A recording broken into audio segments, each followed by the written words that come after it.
Hello everyone, this is JC Sorrell, and I'd like to thank you for tuning in to this Nintendo Dad's review of Bucket Night for the Nintendo Switch. We'd like to thank Sometimes You and Pigeon Dev Games also for providing us with a review code. Bucket Night describes itself as a classic run-and-gun platforming game. With 24 levels and approximately 3 hours of playtime before I rolled credits, I found it to be the perfect bite-sized palate cleanser from the much more complicated, involved games that I'd been playing.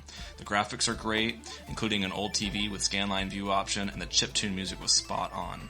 Bucket Night begins with an introductory level setting up the game's story. To me, it looked like Bucket Night was in the meeting where he wanted to buy a house, but he had no money. The banker asked if he had any collateral, and unfortunately Bucket Night said no. As they discuss some options, he settles on finding the Holy Grail to finance the home purchase. I thought this setup was hilarious. It's also subject to quite a bit of interpretation because it's told through the images and the speech bubbles you see up here instead of any actual text. That simplicity carries through the rest of the game. You start a level and you work your way to the exit warp point. You can collect fruit and kill all the enemies, or you can just skip that and make sure you make it to the end. For me, on some levels I took a more completionist route than I did on others. The game is fine with you doing that because there isn't a requirement that you completely wipe through each level. I also didn't see any real benefit to doing so other than just enjoying playing the game.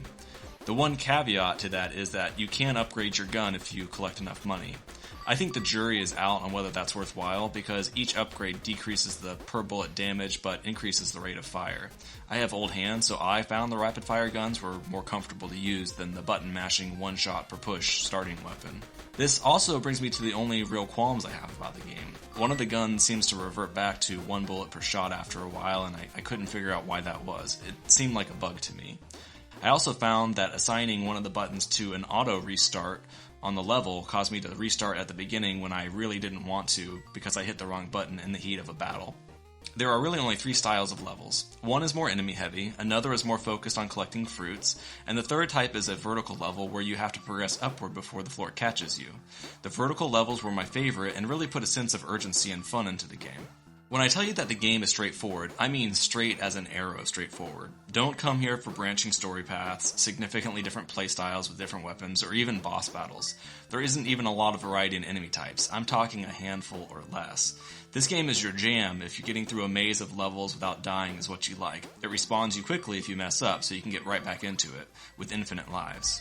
Even though the game describes itself as a classic run-and-gun platformer, all of those types of games I've played, like Contra, have far more depth, story, and variety than this.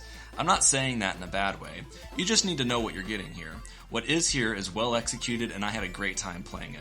The game is currently on the eShop for $5. For a few hours of fun, longer, depending on how diligently you want to collect everything on each level, I think that's a fine price. But if your game dollars are few and far between, you can probably find a better value through NES Online or games like the Contra Collection. Thanks so much for listening to this Nintendo Dad's review of Bucket Night. We hope you tune in to our weekly flagship podcast, which airs live on Thursday nights on YouTube and Twitch. You can also catch any of the Nintendo Dad's family of podcasts, including Dads After Dark, Dad's Crossing, and The Dinner Table, on your favorite podcast player. Until next time.